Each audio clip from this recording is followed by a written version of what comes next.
Hey guys, what's going on? Welcome back to the channel. I hope you guys can hear me with this little bit of wind we've got going on. But I just wanted to go over 5 quick things to get started in fly fishing on a budget.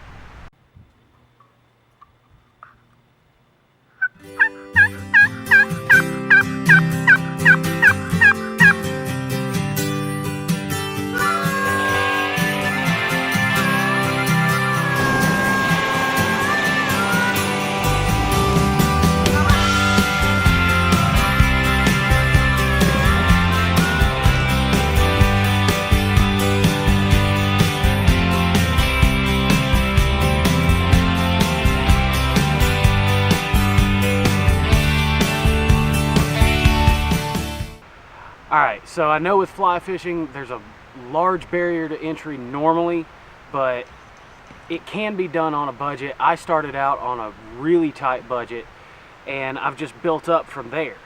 So this is what I started off with. This right here is a Redington Crosswater rod and reel. This is a 2-piece. These will run you about $130. I would actually run with a 4-piece starting off, knowing what I know now, but now this one's only 7 foot 6 inches, so a 2-piece isn't really that bad. The case isn't that big. You get a case with it, you get the rod, you get a reel. This is actually a different reel that comes with it, but it's the same spool on the reel. So what you're gonna get is this. It's a really nice moderate fast action rod. It's a moderate fast action rod. It's a 4-weight. This one is. I would recommend, if you're starting out trout fishing or just bluegill fly fishing, 4-weight's all you're going to need. If you live in an area with huge trout, maybe a 5 or 6-weight. Or if you know you're gonna be throwing big streamers, that's what you want to do, maybe go with a 6-weight. They sell all those weights in these. If you want to go after bass, they've got 8 weights in this line, all for the same price point. A 9 foot 4-piece or a 8 foot 6 inch 4-piece, you're looking at about $150. Rod, reel, case, line. You got your beginning leader already on it, so that's a great option to start off with. All right, the second thing that you want to do is get you a fly box. You don't need multiple to start off with. I like this one to start off with because it's pocket size. You can just stick it in your back pocket and go. This one is a little bit bigger. You can fit more flies in it, but you know, just starting out, you're only gonna you don't need to go buck wild with all this stuff, especially if you're going on a budget. All you need is just a smaller fly box. I like this one because it's 2-sided. The inside of it's tall enough to not crush your big flies. Yeah. And it will also hold your small flies too. This one, if you know you're going to be getting into it, it's a little bit bigger. It's got a lot more storage. You can organize it a whole lot easier. But either one will work great for you. I've got a bunch of them.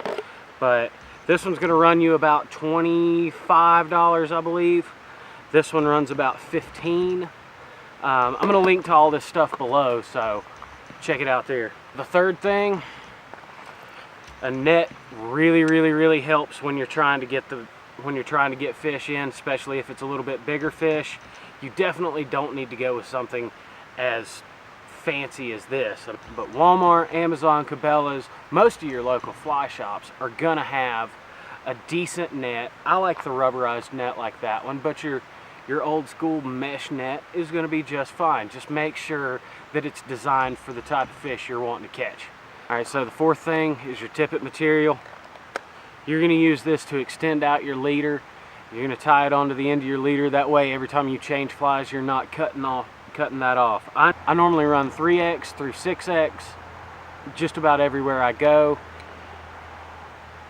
If you're just starting out and want to stay on a budget, just go ahead and go with this is the Rio Products Power Flex. It's $5 for 30 meters of tippet. They're $5 per spool in every place.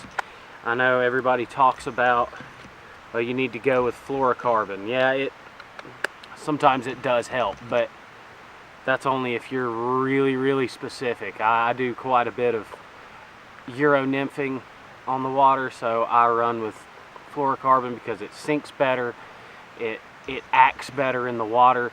But for just starting out, I caught a lot of fish on this, and I still keep it in my bag for when I'm wanting to do dry flies or just regular nymphing, downstream nymphing, upstream nymphing with an indicator, or even without an indicator and stripping my line out. So I'll run 3 through 6X most of the time. If I'm fishing a lot of dry flies, that's when I get that 7X. But I have to really watch myself because I'll break 7X on a hook set. When I tighten that line up, I will break 7X just like that because it's only 2.4 pounds. A lanyard like that is really nice. Not necessary. They're 15-20 bucks. You can pick them up at a fly store or at Cabela's. It is nice. It really is nice, but again, non-essential. Alright guys, so the other day when I was outside filming this, apparently I hit record twice on it. So that's why I'm inside right now. But the fifth and final thing that I think you absolutely need to get started in fly fishing is these two things right here. You need a pair of clippers. This is to clip off your tag end of your lines. That way you're not biting it with your teeth, screwing your teeth up. They're going to run you $5 or $6 in any fly shop. Online you can get them for $3 to $5.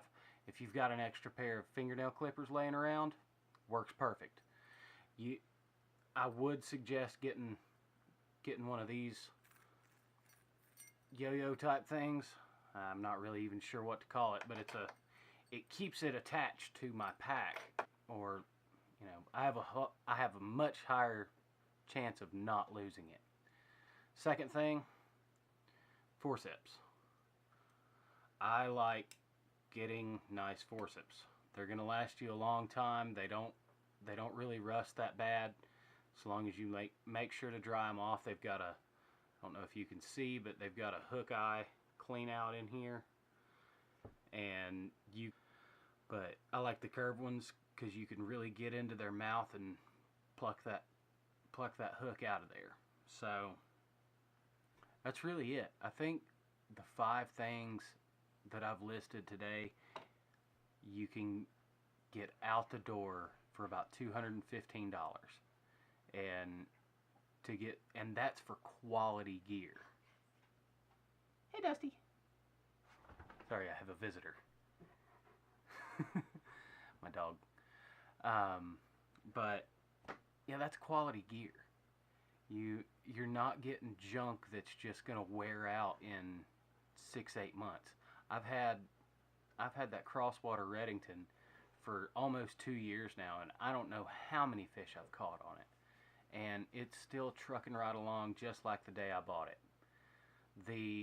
The fly line that comes on them isn't that great. It's gonna last you a year, maybe 2, depending on how much you use it before it starts cracking. So start thinking about 6 months in, start thinking about a good weight forward line. You don't have to go baller on it, but if you want good stuff, you're gonna have to pay some money for it up front, because this is one of those hobbies that if you pay for it up front, it's gonna last you a long time, rather than if you pay half as much, it might last you half as long, or it might last you a quarter as long. The quality might not be there. But I hope you guys liked this video. If you found it informative, hit the like button for me, and check out a couple of my other videos down here. And if you like what I've been doing, hey buddy. If you like the videos, check out a couple of the other ones. If you like them, hit that subscribe button. And I'll see you guys next time. Peace. So, this is Dusty. That's who I was talking to in the back room there.